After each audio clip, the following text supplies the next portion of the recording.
Hello বন্ধুরা, আসসালামু আলাইকুম। আমরা এখন যশোরে দর্শনা থানায় জীবননগরে আমরা এসেছি। জীবননগরে আমরা সজল ভাইয়ের যে মালটা বাগানে, যেখানে ওয়াশিংটন মালটা বলা হচ্ছে, যে বাজারে যে হলুদ মালটা যেটা পাওয়া যায়, সেটা আমরা বাগান পরিদর্শন করতে এসেছি। আপনারা দেখেন, সরজমিনে আসছি। এই যে আঙ্কেল এই বাগান পরিচর্যা করেন।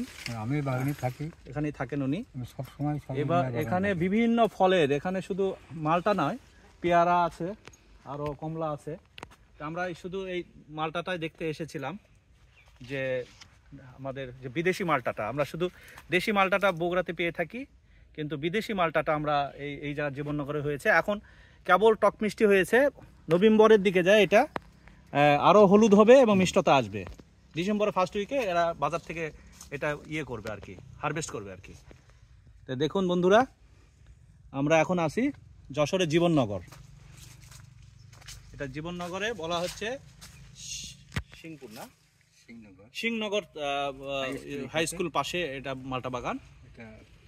আমরা এখন ওয়াশিংটন মালটা দেখে আমরা সজল ভাইয়ের ইয়াতে আর আঙ্গুরের বাগান আছে, ওখানে যাব।